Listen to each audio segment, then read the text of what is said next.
ద్వితీయోపదేశ కాండము 30వ అధ్యాయము 19వ వచనము. నేడు జీవమును మరణమును ఆశీర్వాదమును శాపమును నేను నీ ఎదుట ఉంచినాను. భూమి ఆకాశములను మీ మీద సాక్షులుగా నియమించి ఉన్నాను. ఏముంచారండి? దానికంటే ముందుగా నేను జీవాన్ని మరణాన్ని ఆశీర్వాదాన్ని శాపాన్ని ఈ ప్రతి ఒక్క మానవునికి కావాలి. ఈ నాలుగిట్లో ఒకటే సెలెక్ట్ చేసుకోవాలి మనం. శాపం కావాలా, మరణము కావాలా, ఆశీర్వాదం కావాలా, నిత్య జీవము కావాలా, ఏమి కావాలో నీవు కోరుకు అంటూ ఉన్నాడు. మనందరికి మీద ఒక సాక్షులుగా నియమించాడంట. ఎవరిని? భూమి ఆకాశాన్ని. ఎవరిని? పంచభూతములు, ఆకాశము, భూమి, గాలి, నీరు, అగ్ని, పంచభూతములు కదా. వీటన్నిటినీ సాక్షులుగా నియమించాడు. త్రియేక దేవుని యొక్క అస్త్రములు, ఆయుధములు పంచభూతాలే. మరణము, శరీర సంబంధమైన మరణము, ఆత్మీయ మరణం అనేవి రెండు ఉన్నాయి పరిశుద్ధ గ్రంథంలో. శరీర సంబంధమైన మరణము గురించి మనం ఆలోచన చేస్తే కీర్తనకారుడు అంటూ ఉన్నాడు 89వ సంకీర్తన 48వ వచనము. మరణము చూడక బ్రతికిన నరుడెవడు? ఎవరండి? ప్రతి ఒక్క మానవునికి మరణం అనేది తథ్యం కదా. మరణము చూడక బ్రతికిన నరుడెవడు? ఎవరున్నారు పరిశుద్ధ గ్రంథంలో? సృష్టి అంతటినీ కూడా నోటి మాట ద్వారా కలుగచేశాడు పరమ తండ్రి. ఆదాము అవ్వమలు సృష్టిపై అధికారిగా నియమించాడు. ఒక ఆజ్ఞని ఇచ్చారు. మంచి చెడులు తెలివిరిచ్చే వృక్ష ఫలాన్ని మీరు తినకూడదు. తిన్నట్లయితే ఆత్మీయ స్థితిలో మీరు మరణిస్తారు. ప్రతిదినము కూడా వారితో సహవాసం చేయాలని పరమ తండ్రి, వారితో విడదీయరాని బంధాన్ని కలిగి ఉండాలని పరమ తండ్రి ఉద్దేశం.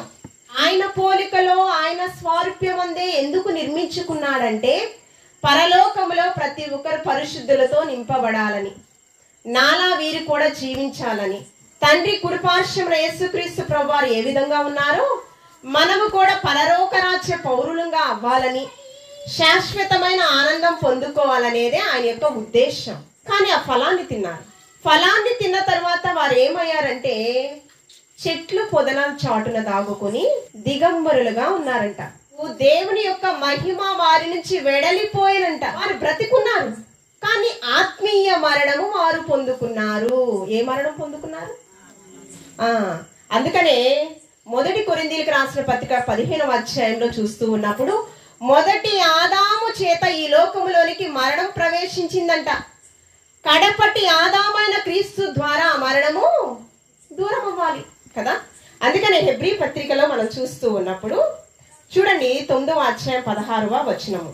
మరణ శాసనం ఎక్కడ ఉండునో అక్కడ మరణ శాసనము రాసిన వాని మరణము ఆవశ్యకము. ఏంటండి? మరణ శాసనము ఇక్కడ రాశారు. ఆ మరణ శాసనము రాసిన వాని యొక్క మరణం అంట ఆవశ్యకం అంట. ఎందుకు రాశారు? రోమిల్కి రాసిన పత్రిక 3వ అధ్యాయం 23వ వచనంలో ఏ భేదము లేదు, అందరూ పాపం చేసి దేవుడు అనుగ్రహించు మహిమను పొందలేకపోయారు. ఆ మహిమ ఎక్కడ పోయింది? ప్రారంభములో ఏదేను తోటలో మొదటి ఆదాము దగ్గర పోయిందండి మహిమ. ఆ మహిమ మరలా మనకి ఇవ్వడానికి కడపటి ఆదామైన క్రీస్తు పరమును వీడి దివికి ఏతించారు కదా. మరణ శాసనము వ్రాసిన వాని మరణము ఆవశ్యకము. మరణ శాసనాన్ని రాసింది పరమ తండ్రి. ఇంకా నేను ఎవరిని పంపించాలి? నా నిమిత్తము ఎవరు వెళతారు? యెషయా ప్రవచనం కదా. నేనున్నానయ్యా, నన్ను పంపమనగా. యెషయా ప్రవచనానికి సాదృశ్యంగా లోకరక్షకుడైన యేసుక్రీస్తు ప్రభువారు యెషయ మొద్దు నుంచి చిగురు పుట్టెను. ఆ చిగురే లోకరక్షకుడైన యేసుక్రీస్తు ప్రభువారు. మరణ శాసనాన్ని రాసింది పరమ తండ్రి, అది నెరవేర్చింది ఎవరు?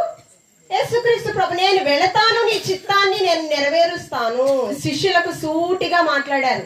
నన్ను వెంబడిస్తే తనను తాను ఉపేక్షించుకోవాలి, తన గురించి తను బ్రతకడానికి వీలు లేదు. అందుకే యోహాను సువార్త 14వ అధ్యాయం 15వ వచనంలో నీవు నన్ను ప్రేమించిన ఎడల నా ఆజ్ఞను గైకొనాలి. యేసయ్యను ప్రేమిస్తే ప్రేమించానని రోజుకు 100 సార్లు చెప్తే సరిపోదు.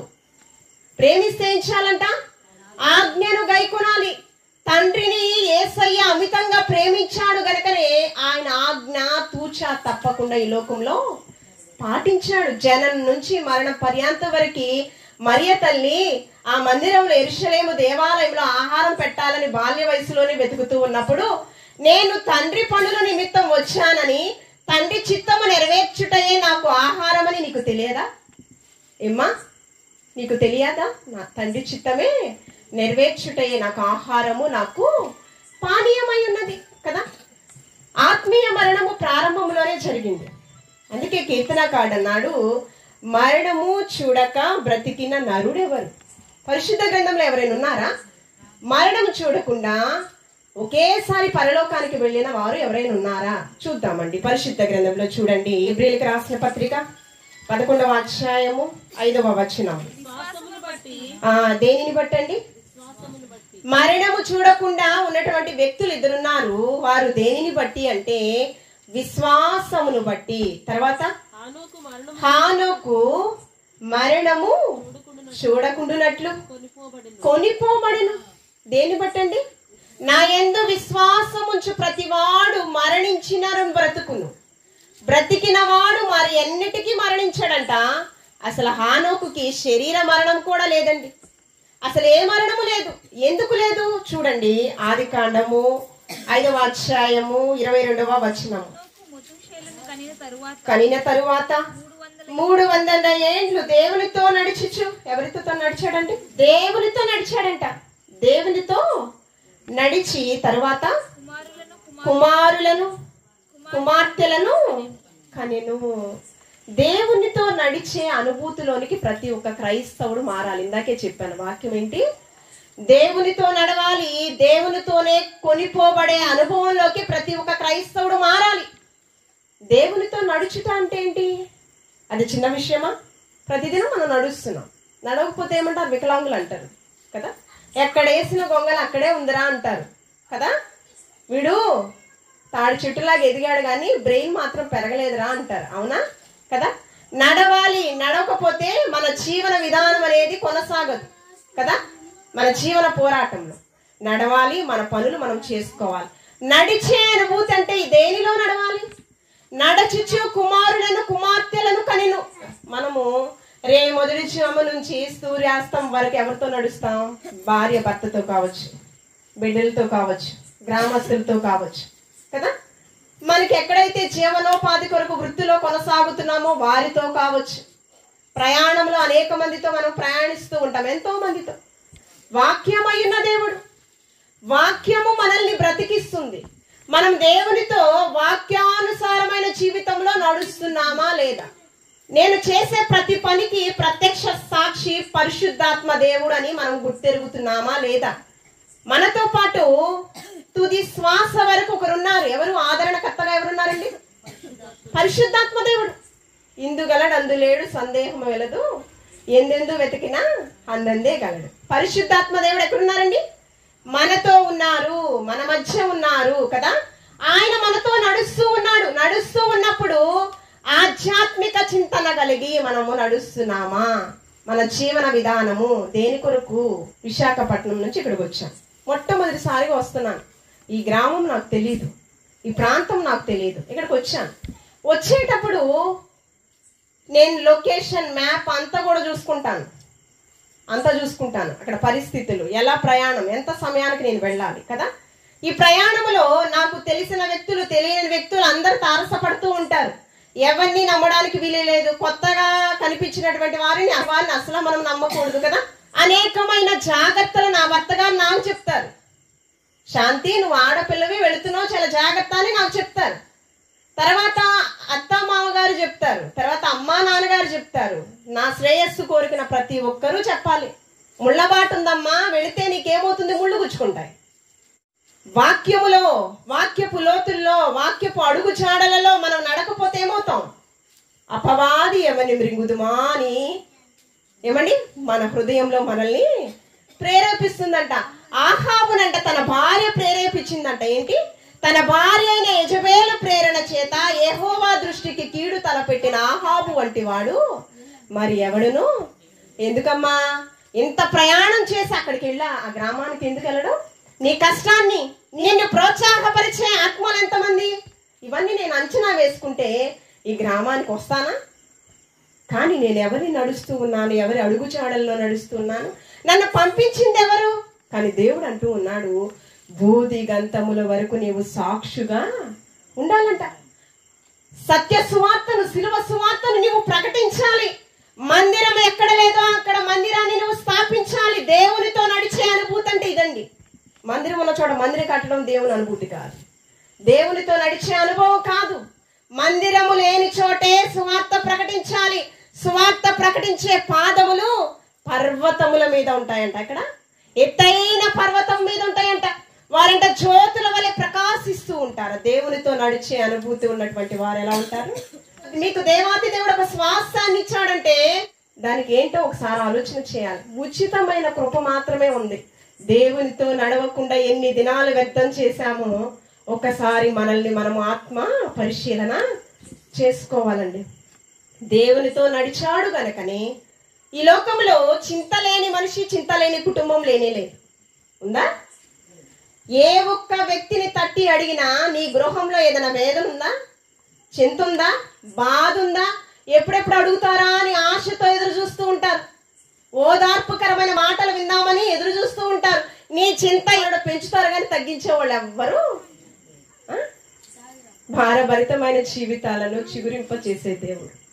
దేవునితో నడిచే అనుభూతిలో నువ్వు ఉన్నప్పుడు నీ భారాన్ని, నీ చింత యావత్తు, అమలారా నా నిమిత్తం ఏడవకండి, నీ నిమిత్తము నీ బిడ్డల కొరకు నీవు కన్నీరు కార్చాలి. దేనికి? ప్రభువా, భయంకరమైన మరణాలు వస్తున్నాయి, నా మరణం ఎప్పుడో నాకు తెలియదు, కానీ మంచి మరణం నాకు ఇవ్వయ్యా.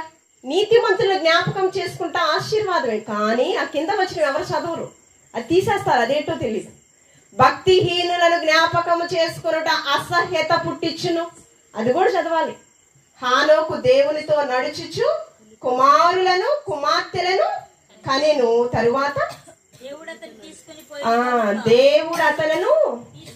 తీసుకొని పోయాను గనుక అతడు లేకపోయాను. హెబ్రీయులకు రాసిన పత్రికలో దేవుడు అతన్ని కొనిపోబడెను, దేవునితో కొనిపోబడినంట.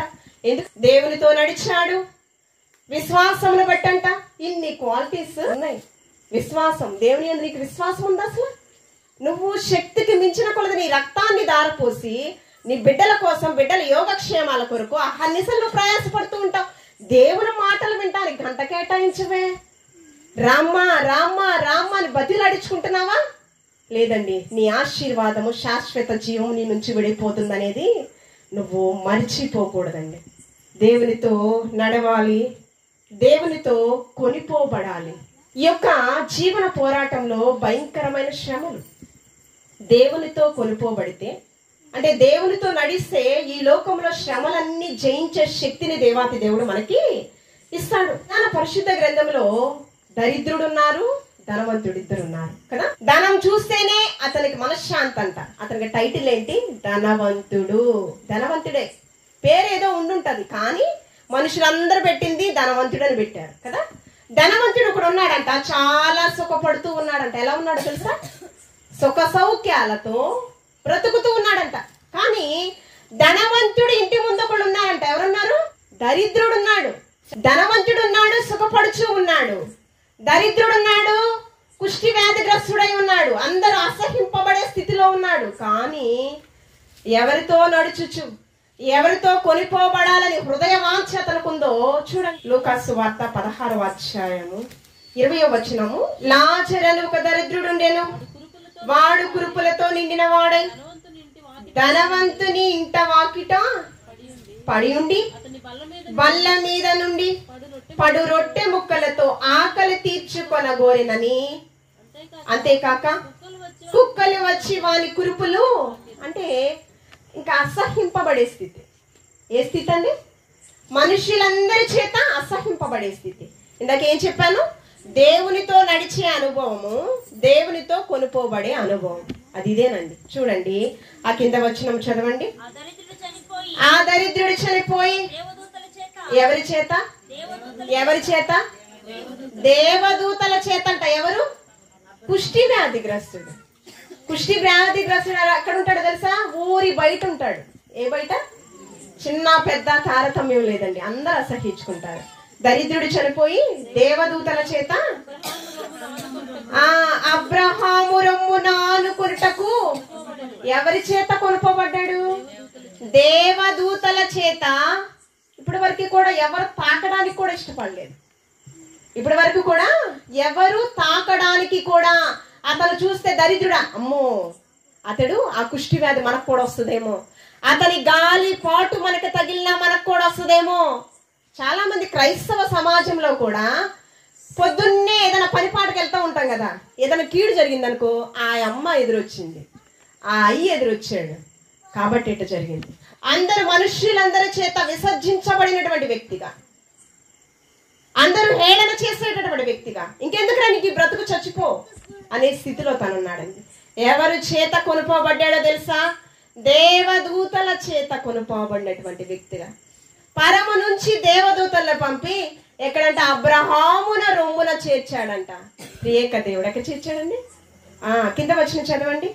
అప్పుడు అతడు పాతాళంలో బాధపడుచు కన్నులెత్తి దూరం నుండి అబ్రహాముని అతని రొమ్మున ఆనుకుని లాజరును చూచి, తండ్రివైన అబ్రహామా, నా యందు కనికరపడి తన వ్రేలి కొనను నీళ్లలో ముంచి నా నాలుకను చెల్లార్చుటకు లాజరును పంపుము. ఎవరు పిలుస్తున్నారు? తండ్రివైన అబ్రహామా బ్రతికినంత కాలము సుఖభోగాల కోసం ప్రయాసపడ్డాడు. ధనమే అన్నిటికీ మూలము, ధనము లేకపోతే మనిషి మనుగడే లేదన్నట్టు తన జీవన విధానము కొనసాగాడు. చివరి స్థితిలో ధనవంతుడు పేదవాడిగా ఎక్కడున్నాడండి? పాతాళములో నరక యాతన అనుభవిస్తూ. అని చనిపోయేటప్పుడు ముక్కు పొడక కూడా ఉంచరు. అందుకని ఏమంటూ ఉన్నాడంటే, శిథిలమైన గృహాలను విడిచి దేవుడు ఏర్పాటు చేయబడిన స్థిర నివాసంలోనికి వెళ్ళాలమ్మా. దాని కొరకు మీరేం చేయాలంటే, ఆత్మీయ మరణం మీ జీవితంలో ఉండడానికి వీల్లేదు. పరలోక ధనం కొరకు మాత్రమే మీరు ప్రయాసపడాలి. పరలోక ధనము కోసం ప్రయాసపడితే ఫలితం ఇక్కడే ఉండదు అమ్మా. చాలా మంది చాలా పాపాలు చేస్తున్నారు, చాలా అపరాధాలు చేస్తున్నారు, సుఖ సౌఖ్యాలతో బ్రతుకుతున్నారమ్మా. ధనవంతుడు కూడా అలాగే బ్రతికాడండి. ధనవంతుడు కూడా సుఖ సౌఖ్యాలతోనే బ్రతికాడు. చివరికి ఎక్కడున్నాడు? పాతాళంలో నరక యాతన అనుభవిస్తూ అగ్ని ఆరదు, పురుగు చావదంట. ఏటమ్మా పాపాలు చేస్తున్నారు, బాగానే బతుకుతున్నారు కదా అనుకుంటూ ఉంటారు కదా. ఇక్కడ బాగానే ఉంటాడు. మరణం తర్వాతే చూడాలి అసలైన జీవితం. క్రైస్తవుని మరణం తర్వాత ఒక ప్రత్యేకమైన జీవితం ఉందండి. మరణం తర్వాత ప్రత్యేకమైన జీవితం ఉంది. చూడండి, రోమిల్కి రాసిన పత్రిక అపోస్తలుడైన పౌలు గారు 6వ అధ్యాయం 3వ వచనంలో, క్రీస్తు యేసులోనికి బాప్తిస్మం పొందిన మనమందరము కూడా ఆయన మరణంలోనికి బాప్తిస్మం పొందితిమని మీరు ఏంటండి? క్రీస్తు యేసులోనికి బాప్తిస్మం పొందిన మరణము మనమందరము కూడా ఆయనలో మరణం నుంచి. ఏంటి బాప్తిస్మం అంటే? ఏంటండి? ఎవడైనాను క్రీస్తు నందున్న ఎడల వాడు నూతన సృష్టి. మొదటి మరణం ఎక్కడ జరిగిందంటే, బాప్తిస్మం ద్వారా మన పాత జీవితం అంతా కూడా సమాధి చేశాడు దేవాది దేవుడు. అమ్మా, అందరూ అంతటా మారు మనసు పొందాలమ్మా. పేతురు గారు ఒక సువార్త ప్రకటిస్తూ ఉన్నాడు. ప్రకటిస్తూ ఉన్నప్పుడు నిజ రక్షకులు మీరు తెలుసుకోండి అమ్మా, మీ పాపాలు విడిచిపెట్టండి అమ్మా అని చెప్పినప్పుడు ఎంతమంది అంట బాప్తిస్మం తీసుకున్నారు? 3000 మంది బాప్తిస్మం. ఒక్క సువార్త ప్రకటనే, ఒకసారి వాక్యం ప్రకటించారు. ఆయన వాక్యాన్ని ప్రకటించే ప్రతిసారి కూడా స్వస్థతలు, అద్భుతాలు, కార్యాలు చేసే ప్రతిసారి కూడా యేసుక్రీస్తు ప్రభువారు తండ్రికే మహిమ చెందాలని ఎలాగ ప్రయాసపడ్డాడో, యెహోవాను నేనే, ఇదే నా నామము, నాకు చెందవలసిన మహిమా ఘనత నేను ఎవ్వరికి ఇచ్చువాడను కాను కదా. అలాగే పేతురు కూడా, వెండి బంగారాలు మా దగ్గర లేవు కానీ నజరేయుడైన యేసు నామములో నీవు స్వస్థతను పొందుకుంటావు. సువార్త ప్రకటించినప్పుడు అంట 3000 మంది రక్షణలోకి వచ్చారంట. మరి ఈ గ్రామంలో ఎంతమంది బాప్తిస్మం తీసుకున్నారు?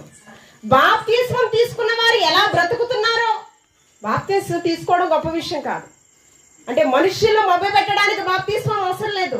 బాప్తిస్మం తీసుకున్న తర్వాత నీ జీవన విధానం దేవునితో నడుచుచూ ఉన్నావా? దేవునితో కొనిపోబడే అనుభవంలోకి నువ్వు బ్రతుకుతూ ఉన్నావా? ఏ రీతిగా నువ్వు బ్రతుకుతూ ఉన్నావు? మొదటి మరణము గతించిపోయింది. రెండవ మరణం అంట వస్తుందంట. ఆ రెండవ మరణంలో ఎవరి పాలిభాగస్సులు అవ్వకూడదు? ప్రకటన గ్రంథము, భక్తుడైనటువంటి యోహాను గారి చేత రాసినటువంటి ప్రకటన గ్రంథము 21వ అధ్యాయము.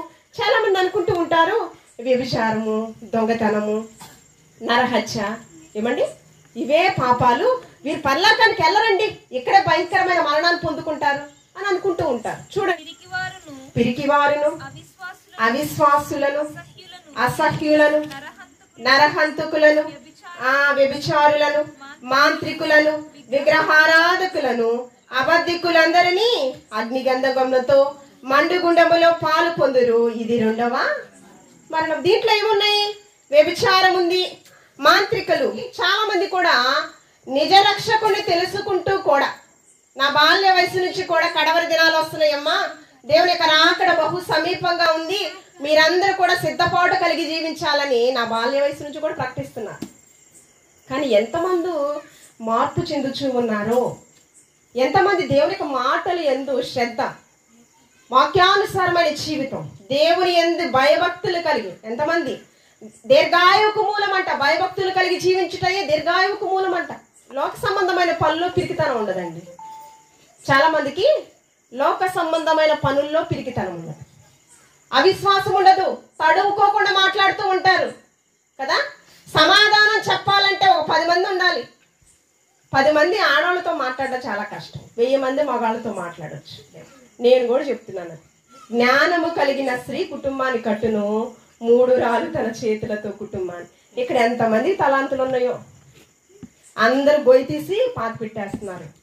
ప్రార్థన చేయమంటే రేపటి దినం మంది కాదు, ఆవిరి వంటిది మన జీవితము. ప్రభువా, నేను ప్రార్థన చేయలేకపోయి నన్ను క్షమించయ్యా, పాతాళంలో విజ్ఞాపన చేస్తే ప్రయోజనం ఏమీ లేదు. ఏం చేస్తున్నాడు? నాకు ఒక అవకాశం ఇయ్యయ్యా, నా కుటుంబానికి పాతాళం గురించి పరిచయం చేస్తాడంట. దేని గురించి? నరకయాతన అనుభవిస్తూ ఉన్నాడు. ఈ నరకయాతన నేనే పొందుకుంటున్నాను కదా, నా కుటుంబస్తులకు మాత్రం ఉండడానికి వీల్లేదని అక్కడ విజ్ఞాపన చేస్తూ ఉన్నాడంట. చాలా మంది చనిపోయిన వాళ్ళకి మనశ్శాంతినివ్వయ్యా అంటాం. శాంతి అనేది ఎక్కడుంటది? బ్రతుకున్నప్పుడే. చనిపోయిన తర్వాత శాంతి అంటే దొరకదు. శాంతి సమాధానం అనేది మనం బ్రతుకున్నప్పుడే వెతకాలి, వెంటాడాలంట సమాధానం కొరకు. ఆ జబదయి భార్య సలోమి. సలోమి అంటే సమాధానం కదా. ఒక స్వార్థపూరితమైన కోరిక అనుకోవచ్చు. ఏమంటుందంటే తన బిడ్డల కొరకు నీ కుడి వైపున ఒకను ఎడవైపున ఒకను చేర్చుకో ప్రభువా అంటే, ఆ మాట విన్న తర్వాత అంట, ఇదైతే నేను గిన్నెలోనిది తాగేది, మీరు తాగడం అనేది చాలా కష్టతరము అని చెప్పి సూటిగా చెప్పేశాడు యేసుక్రీస్తు ప్రభు. ఎందుకంటే చేదు చిరక వేసే తాగారు. ఏ చిరకనండి? నాలో పాపం ఉన్నదని ఎవడు స్థాపించగలడు? ఆ యేసయ్యకి ఏ చిరకను తాగిచ్చాడంట? చేదు చిరకను. పైశాచిక ఆనందం పొందారు రోమా సైనికులు కదా. ఈ కోరికను అడిగిన తర్వాత 12 మంది శిష్యులు కదా. 12 మంది శిష్యుల్లో యాకోబు, యోహాను, సలోమి యొక్క కుమారులు. మిగతా 10 మంది అంట యోహాన్ని కోప్పడుతూ ఉన్నారంట. యోహాన్ని కోప్పడుతూ ఉన్నారు. కోరిక అడిగిందేమో తల్లి, కోప్పడుతుంది ఎవరిని? పిల్లల్ని. అంటే తన తోటి జత పని వారైనటువంటి శిష్యులను కోప్పడుతున్నారు మిగతా 10 వారు. పేతురు అనే ఉంటాడు, దుడుకు పేతురు కదా.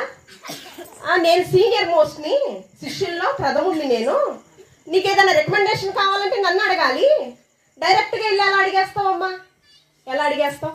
దేవునితో నడిచేటటువంటి వారు, దేవునితో కొనుకోబడేవారు డైరెక్ట్గా ప్రార్థన ఆలకించేవాడ సర్వశరీరులు నీ ఎద్దకు వస్తారయ్యా. ఏమడుగుతుందండి? ఘనమైన ఆశీర్వాద కర్తలుగా తన బిడ్డలు ఉండాలని ఆశపడుతుంది. నా బిడ్డ గెస్టెడ్ ఆఫీసర్ అవ్వాలి, నా బిడ్డ కారు కొనాలి, నా బిడ్డ బిల్డింగ్ కట్టాలి, చాలా చాలా కోరికలు కదా. భౌతిక సంబంధమైన కోరికలు చాలా ఉంటాయి. నా బిడ్డ మంచి మరణము పరలోక రాజ్యంలో చేరాలి, ఇది ప్రతిదినం అడగాల్సిన కోరిక. నా బిడ్డ నేను నరకానికి వెళ్తానేమో ప్రభువా, నా బిడ్డల ఆ స్థితి ఉండకూడదు, నా బిడ్డల నరక యాతన అనుభవించకూడదు. ఒక తల్లి అన్న ప్రార్థన చేస్తుందా ప్రతిదినం? మనం ప్రార్థన చేయాల్సింది అది. పరలోకంలో నా బిడ్డలు చేరాలి ప్రభువా, నాలా నా బిడ్డలు అబద్ధాలు మాట్లాడకూడదు, దేవుని పనిలో ఉండాలి. నేనేటో నా జీవితం అయిపోయింది, నీ బిడ్డల జీవితం అయినా నువ్వు చక్కబెట్టాలి కదా. 3 రాళ్ళు తన చేతులతో తన కుటుంబాన్ని ఓడబెరుకును. మనము చేతులారా ఫలాలు ఉన్నటువంటి చెట్టును నరుకుతుందే క్రైస్తవ సమాజం. ఎవరు? క్రైస్తవులు ఎవరో పాడు చేయడం లేదు, మనకి మనమే పాడైపోతున్నాం కదా. ఈ గ్రామం గురించి మీ చుట్టుపక్కల ఉన్న గ్రామాలందరూ కూడా ఏమని సాక్ష్యం చెప్తున్నారో ఒకసారి మళ్ళీ మనం ఆత్మ పరిశీలన చేసుకుంటే చాలు. రెండో మరణానికి వెళ్ళాం అమ్మా. రెండో మరణానికి మేము వెళతామా లేదా? దాంట్లో కొన్ని ఉన్నాయి కండిషన్స్. ఏమున్నాయి? అవిశ్వాసులు, పిరికివారు, నరహంతకులు, విగ్రహారాధన కలిగినటువంటి వారు, వీరందరంట చాలా మంది క్రైస్తవులుగా ఉంటారు, బైబిల్ పట్టుకుంటారు, మళ్ళీ విగ్రహారాధన, చిల్లంగి వాళ్ళ దగ్గరికి, సోది చెప్పేటటువంటి వారి దగ్గరికి వెళ్తూ ఉంటారు. ఎందుకు వెళ్తావు నువ్వు? నీకు అవసరం ఏంటి? నిజ దేవుడు మనకున్నాడండి. నిజ దేవుడు సర్వశక్తిమంతుడు, ఏదైనా చేయగలడు. హిజ్కియాకు మరణకరమైన వ్యాధి వచ్చింది, ప్రార్థన చేశాడు. ప్రభువా నా సాక్ష్యం ఏ రీతిగా ఉందో నీకు తెలుసు కదా. ప్రార్థన ఆలకించాడు, 15 సంవత్సరాల ఆయుష్ను పొందుకున్నాడు. జీవము మరణము ఎవరి దగ్గర ఉందండి? దేవుని ఆధీనంలో ఉంది కదా. కాబట్టి మనకు మంచి మరణము కొరకు శరీర సంబంధమైన మరణము, ఆత్మ సంబంధమైన మరణం. ఆత్మ సంబంధమైన మరణం ఎవరు పొందుకున్నారంటే దరిద్రుడు పొందుకున్నాడు. ధనవంతుడుగా ఒక అబ్రహాము రొమ్మున ఉన్నాడు. ధనవంతుడు దరిద్రుడుగా పాతాళంలో నరకయాతన. దేవునితో నడుచుచు, దేవునితో కొనుపోబడే అనుభూతిలోకి ఏమండి ఎవరున్నారు? ఏలియా కూడా ఉన్నాడండి. ఏలియా కూడా ఏమండి అగ్ని వంటి దైవజనుడు ఏలియా కదా. అతని కొరకు 2 పాళ్ళ ఆత్మను నాకు దయచేయ్యా గురువు గారు అని చెప్పి ఎంతగానో ఎలీషా జ్ఞాపన చేశాడు కదా. సుడిగాలి చేత, సుడిగాలి, గాలి, పంచభూతాలు ఏం చెప్పాను? ఆకాశము, గాలి, భూమి, నీరు, అగ్ని, పంచభూతాలు. ఇందాక నేనేం చెప్పాను? భూమి ఆకాశములు నీకు సాక్షులుగా ఉన్నాయి. ఆ సాక్షుల్లో ఏమున్నాయి? గాలి కూడా ఉంది. ఆ గాలిని అస్త్రంగా చేసి ఎక్కడ తీసుకెళ్ళిపోయాడు? ఆరోహణమైపోయాడంట. ఆరోహణమయ్యే అనుభవం నీకుందా? ప్రార్థన చేస్తాం, పాటలు పాడతాం, ఏమండి మనుషుల యొక్క మెప్పు పొందడానికి సత విధాలు ప్రయత్నిస్తాం. దేవుణ్ణి సంతోష పెట్టడానికి మనం ప్రయాసపడితే అమ్మా ఏమండి మన భక్తి జీవితము మనుషులందరికీ కనిపించాల్సిన పని లేదు. అందుకని ఆయన పరలోక ప్రార్థన చెప్పిన తర్వాత నువ్వు ఉపవాస ప్రార్థన చేసేటప్పుడు అందరికి తెలిసేలా నువ్వేం చేయాల్సిన పని లేదు. నీ జీవితము, నీ దైనందిన జీవితము, నువ్వు ఏ విధంగా ఆత్మీయతలో బ్రతుకుతున్నావో నీకు దేవునికి తెలిస్తే చాలు. ఎన్నో అవకాశాలు వచ్చినాయి గ్రామానికి, గ్రామంలో ప్రజలందరికీ కూడా. మన నోరుని మనం కాచుకోవాలి. జీవ మరణములు ఏ వర్షంలో ఉన్నాయంట? 4వ వర్షంలో ఉన్నాయి. మన గ్రామంలో ఏది ఆత్మీయ జీవితంలో పాడు చేసే విధంగా ఎదగకుండా నీ ఆటంకపరుస్తునే నీకు తెలుసు. ధనవంతుడు అంటున్నాడు యేసుక్రీస్తు ప్రభువారు, నీకు ఒకటి కొదువుగా ఉంది. నీకేం కొదువుగా ఉందో మనకి తెలుసు. దేవునికి మనకి నడిచే అనుభవంలోకి మధ్యలో అడ్డుగోడగా ఏమి ఒకటి కొదువుగా ఉందో నీకు తెలుసు. ఎవరో చెప్పవసరం లేదు, నీకు తెలుసు. అది నువ్వు ఈ క్షణమే, నేడే అనుకూల సమయము, నేడే రక్షణ దినం. దేవునితో నడుచుచు, దేవునితో కొనిపోబడే అనుభవంలోకి మనం అందరం ఉండాలని, మనమందరం కూడా ఆత్మీయ జీవితంలో 2వ మరణం పాలి భాగస్తులు అవ్వకుండా ఇకనైనా మనము బాప్తిస్మం తీసుకుందాం. మన పాత జీవితం అంతా కూడా నువ్వు ఎలాంటి స్థితిలో ఉన్నా, భయంకరముగా మనుషులందరి చేత అసహ్యింపబడుతున్నా, నీ స్థితి ఏదైనా కూడా నిన్ను ప్రేమించి నీకు ఒక నూతన జీవితం ఇవ్వడానికి దేవాతి దేవుడు సిద్ధంగా ఉన్నాడు. కాబట్టి మనమందరము కూడా క్రీస్తుని హత్తుకుని రూపాంతరం అనుభూతిలోకి దేవునితో నడుచుచు, దేవుని వాక్యానుసారంగా నడుచుచు, క్రీస్తు రాకడలో, క్రీస్తు మధ్యాకాశంలో ఆయన వస్తాడంట.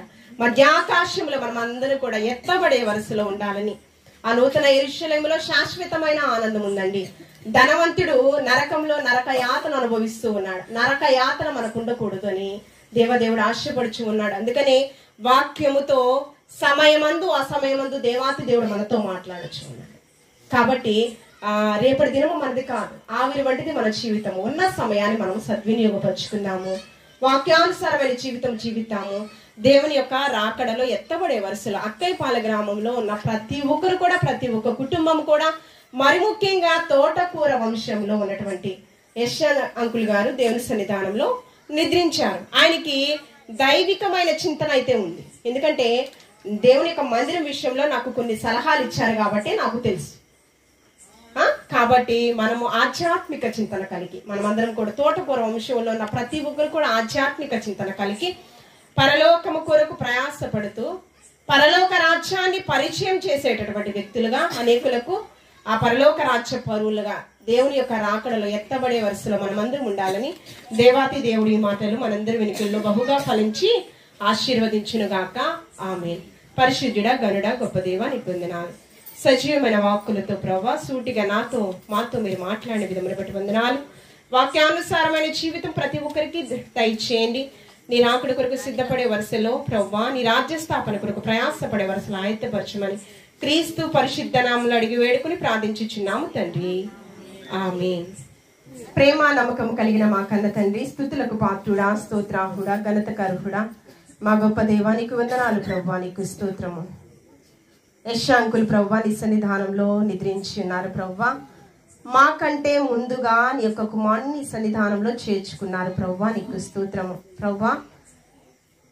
నీ యొక్క కుమారులు ఏ విధంగా ఆత్మీయ జీవితంలో జీవించారో, ఒక మాదిరికరమైన జీవితం వారి కుటుంబ సభ్యులకు ఏ విధంగా చూపించారు, వాటి అడుగు జాడలలో నడుస్తూ ప్రభా నీకు స్తోత్రము.